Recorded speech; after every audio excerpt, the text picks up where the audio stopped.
Hi, my name is Raisa Chiarelli from the Fiercely Independent Network at the Woodstock Film Festival panels.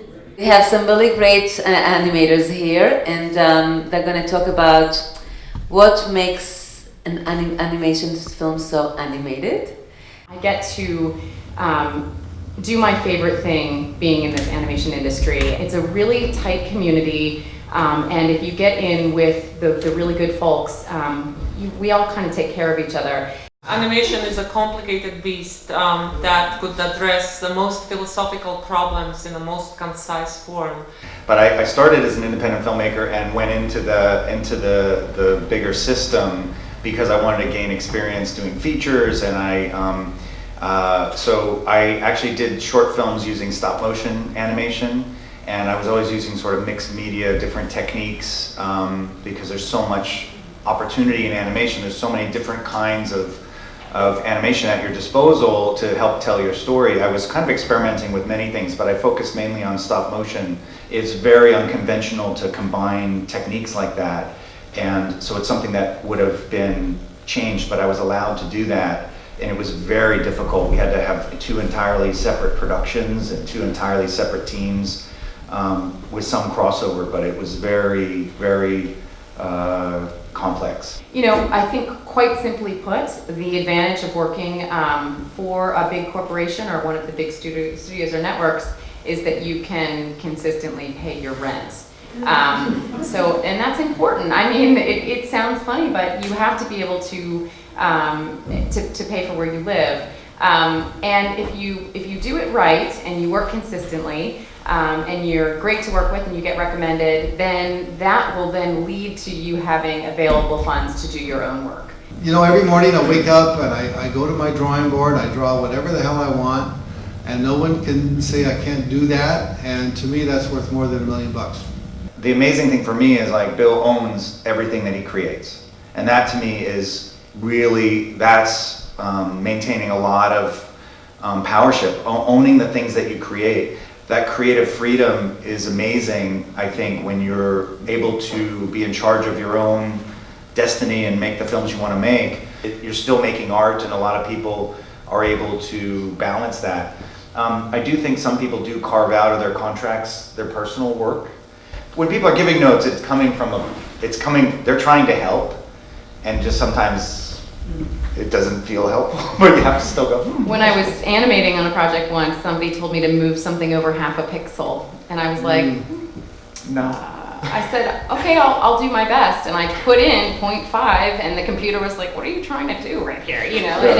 And the person said, I mean, if you're trying to move something half a pixel, there's no such thing. But I pressed return, just kind of wondering what After Effects was going to do, and the person who was the art director on the project said, that looks much better. So.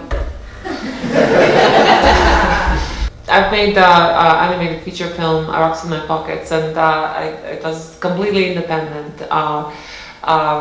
Worked for 4 years on the film, and nobody told me what to do except for the project itself. It was saying, I want to be the best I can, or I want to be the best you could make me now.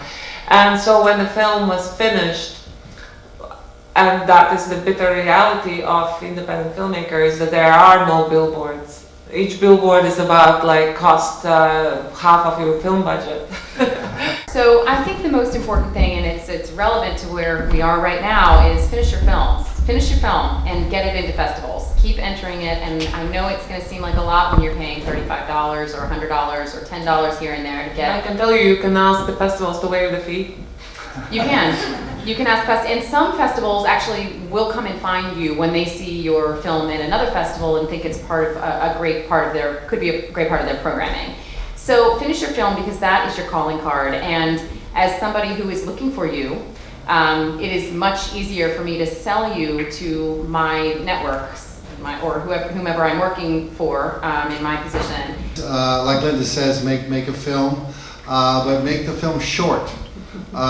She said 2 minutes is good. If you make a 10-minute film or a 15-minute film, no one's going to want to see it. The festivals don't want it, TV stations don't want it, internet doesn't want it. Number two, make it cheap. Don't spend a lot of money. Don't hire a lot of CG animators or great music or great musicians or expensive voiceover talent. Try and do as much of it as you can on your own. And number 3, make it funny. I don't know why that is, but people don't want to see films about politics. They don't want to see films about abstract images. They don't want to see films about you bearing your soul. If you make them laugh, everybody wants to see it. Everybody wants to buy it. Everybody wants to show it to their friends. I mean, I don't mean to beat a dead horse here, but just don't be a jerk. Just don't be a jerk, because we're in for the long haul together. And I want you to be super talented, but if I have to choose, if I have to work with somebody for 2 years or 3 years, I will choose the slightly less developed talent if that person is absolutely fabulous to work with and creative and energizing and inspiring. But I would say hard work is the most important thing, whether you're out of school or not. Like even it's not like there's some fantasy where it's easier to make a film at Cal Arts. It's you have to fight for equipment, you have to fight for space. It's what you put into it. It's the work that you put into it. Whether you're doing it in your garage or you're at a school or wherever, it's what you're committed. Do something original. Do something that no one's ever seen before. Do something that's more yourself, out of your own soul, out of your own experience, and I think you'll be much more successful. I like people who have an understanding of a lot of the programs out there, Photoshop, After Effects, Final Cut Pro. Whatever it is that you feel compelled to create, like pursue that, and the more you do that, I think the more valuable you will be when people can start to understand who you are as an artist. For more information, please visit woodstockfilmfestival.com.